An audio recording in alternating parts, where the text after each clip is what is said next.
It's the winter time, and with the winter brings colder air. Colder air means more horsepower. But you know what's better than more horsepower?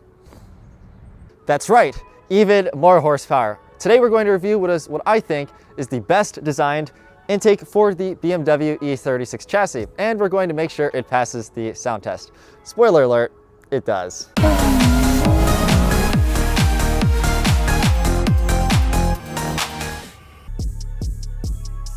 So why do I think the E36 Turner Motorsport intake is the best design for the E36? 2 words. It is a correct solution. So what do I mean by that? Some owners of stock BMW E36s that have not touched the intake will shun owners for installing a silly little cold air intake because the stock airbox is the best design.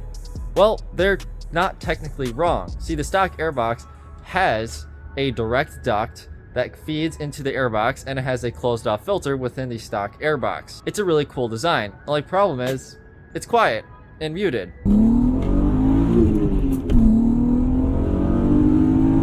And a lot of the cold air intake options in the market delete this channel of airflow that goes from the grill and feeds into the intake. What this means in reality is those intakes are actually throttling off the only source of airflow that this chassis has built in innately. And without any extra kind of ducting, you should, in theory, actually lose horsepower. So what I like about the Turner Motorsport intake is it actually uses this exact duct in the intake design. It has a cutout in the heat shield for it. So very, very cool. Now I'm gonna hand it off to the past Sunny to show you guys the unboxing of the Turner Motorsport E36 intake, and then we're gonna install it on here and go get some sound clips.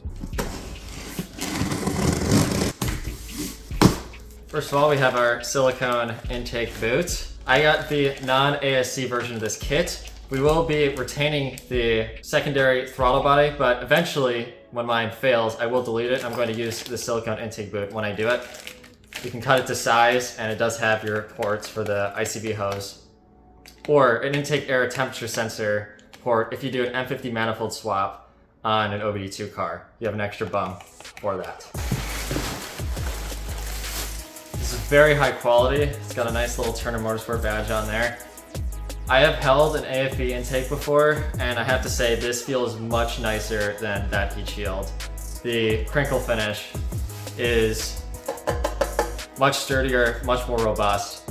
And of course, this is your port for the factory airbox snorkel for hardware. Oh, including a plug for the silicone adapter. So if you aren't doing the M50 manifold swap, they include a little plug for the silicone hose. That's actually really cool. I gotta give Turner props for that. That's a nice little feature because I was just thinking, okay, what happens when I need to plug the hole? We have our huge filter. I believe they said this is a 3.75 inch filter, which is ginormous. Oh my God, look at that inlet. This is like bigger than the AFD one, I think, or maybe it's about the same size, but very large filter. Very cool. I like this piece. And we have more hardware. I'm sure this will all start to make sense once I actually install the intake. This is our actual intake tube. Ooh, I like this crinkle finish they have going on here. Wow, interesting. Even the inside of this tube, they like hone this out, make it really smooth for airflow. Oh, this is the cover. Oh, I'm super excited about this. This looked really cool in the photo. It's like carbon fiber cover. Oh, look at that. Wow. Nice little addition to this piece. Install is going to be pretty simple and straightforward, but I'll show you anyway. We have this Dinan intake on here now, which I think is the best sounding intake for the E36 chassis. That is until we hear this Turner Motorsport one today. But the problem with this intake is A, it doesn't use that air duct, and B, it is a pain to fit with the Euro headlights, as you can see. So all I'm gonna have to do is unclip it from here. However, if you have a stock airbox, it's gonna look a little different here. I'm gonna flash up a photo on screen and sort of follow along while I explain how to remove it. Stock airbox has 2 clips at the MAF. You will unclip those clips using a screwdriver to pop them out. Then you're going to undo the 10mm nuts that will be over here for the stock airbox and or the cruise control unit that'll be connected to it. And then you will fish out that duct here as you pull up the airbox, and it's gonna give you a little bit of trouble, but it'll come out every time.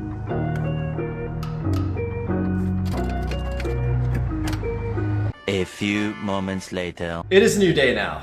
Yesterday, I was struggling to put this Turner Motorsport intake together.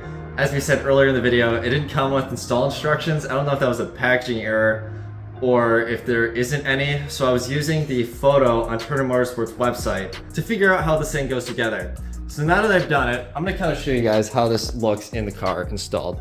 So for starters, the picture on Turner Motorsport's website is the OBD1 intake. So it has a couple of different things. There's a little prong that sticks out kind of around here this way, which I'm guessing is for the intake air temperature sensor. Since this is an OBD2 car, we do not have this. We don't have to worry about it. So I'll talk about the hardware you have in the kit. You're going to have 5 silver screws that are going to be the same size. They're going to be the shorter of your silver screws. 3 of those will go into here. And then the other 2 you can either put for this bracket, which is the little bracket that the carbon fiber intake cover sits on, or you can put them in here under cruise control. Once you have those 2 things attached, I then decided to rest the heat shield into the engine bay without this attached, without the cruise control attached, and I did have the MAF removed. I stuck the silicone intake coupler onto here, then I squeezed the MAF back in. Your cruise control is going to have a factory bracket. You're going to have to remove those. There'll be 3 10mm nuts around the bracket to separate that metal piece from this. Then this will bolt back into the intake with your other 2 silver, slightly longer screws. And then there's another black one that goes on here with a nut and a washer at the end, which you can see. So that is how the cruise control mounts to the Turner Motorsport intake. It's a little hard to tell on the website. I kind of had to piece it together using my common sense. After all this is together, I then put our plastic intake duct to the intake. I did have to unbolt the headlight using these 3 screws. If you have US plastic headlights, you're going to have one in the middle here as well, and you're going to have one down there. Even if you have Euro headlights, you'll probably have one down there. I am just lazy and I choose to not run it because I don't need it for alignment. But there's where. Final note with installation, if you have the European headlights, especially the depot ones, the Euro headlights stick out quite a bit further into the engine bay over the stock US issued plastic ones, which creates a lot of clearance issues. You can see right here, the headlight is touching the heat shield. The headlight alignment, because of this, is not perfect. Now I could probably spend hours and hours trying to perfect this to get it just correct, to have the intake and the headlight fit in a little better than it is now, but I don't think with this intake installed, the headlight will ever fit in perfectly. Similar to the Dinan intake, this intake setup with the heat shield does not really like to fit in nicely with these headlights. Now, that said, the fit and finish of the whole intake is honestly amazing. And the crinkle finish metal was perfect. Because going together, you're going to bang this up against a lot of things. It's gonna kind of scrape, just try not to scrape the engine bay, but against the cruise control bracket, and it's putting the 2 pipes together. But because they decided to use a crinkle finish on the metal, unlike the AFE intake, which I've used previously, the crinkle finish actually holds up to you installing it.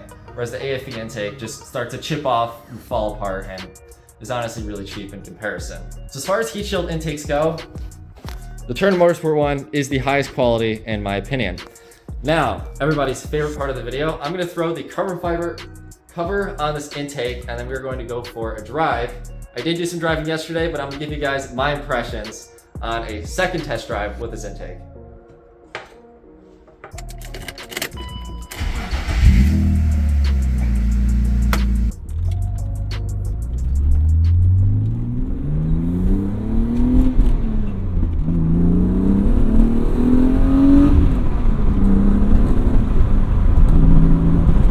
Right out the rip, the induction noise is way louder, way louder, and it's very throaty.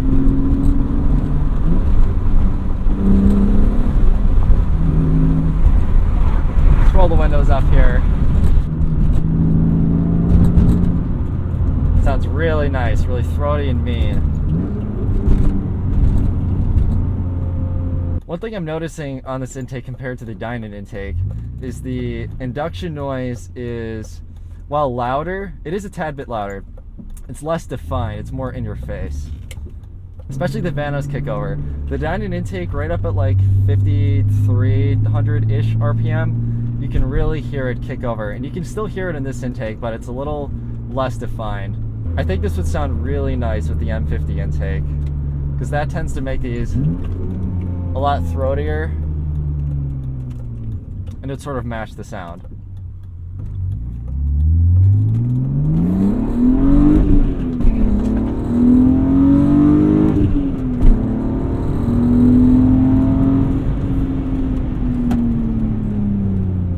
God, I love this car. But honestly, I don't really notice much different about the intake, other than the sound is a little bit different. But I mean, I didn't really expect that. Turner Motorsport does claim this makes you horsepower. I guess in theory it would, or could, over the stock airbox, because it's still using the same channeled airflow, but it just has a different style filter, and I guess those oiled filters are a little more free-flowing than the paper ones.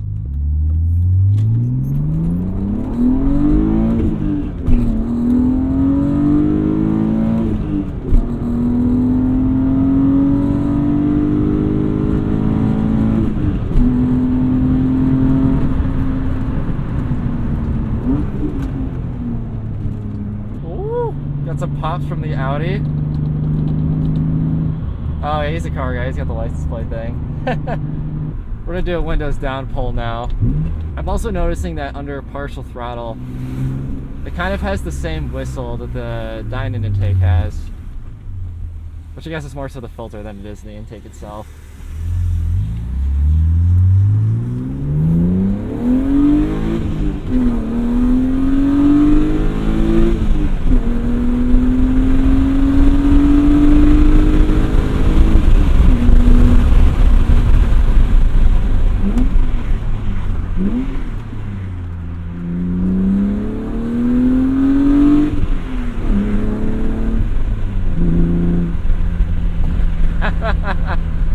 There we go.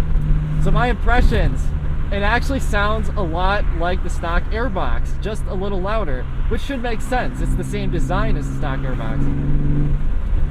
I was also driving it around yesterday without the carbon fiber cover on, and I think it is quieter when you have the cover on than with the cover off.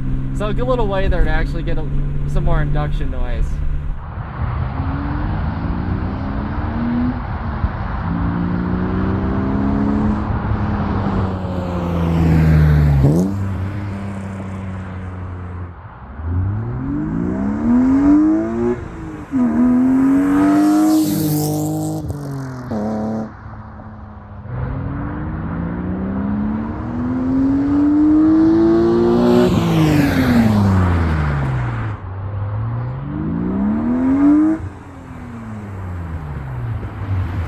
We are now going to do a pull with the carbon fiber cover removed from the intake with the windows up to compare it to earlier to see how much louder it really is.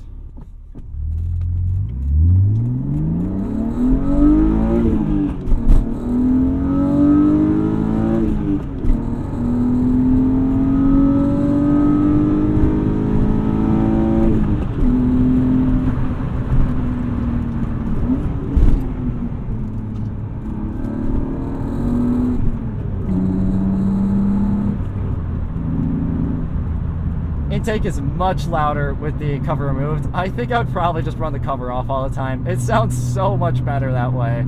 Oh my god, this thing like woke up. That's crazy. Well everybody, that is the Turner Motorsport intake for the E36 BMW. I do think it is one of the nicest put together intakes on the market for these cars. There's a lot of thought, R&D, and engineering put into the system. I do wish it was a little easier to install. A lot of the things and pieces for that intake do have to fit up perfectly to get it to fit. And then I do think the headlight fitment with this intake is a low point. I feel like Turner Motorsport, knowing people do this headlight mod, really should have thought about that when they designed it. And then also, big news, I am now a Turner Motorsport affiliate. In the description will be a link to this intake. If you order the intake from that link, I will get a small commission off of it. So if you want to support the channel and you are interested in this intake, I hope this video maybe helped you make the decision. And if you order from there, I'd highly appreciate it. Make sure to subscribe to the YouTube channel if you're new, like the video if you enjoyed, comment down below if you have any questions, and I will see you in the next one.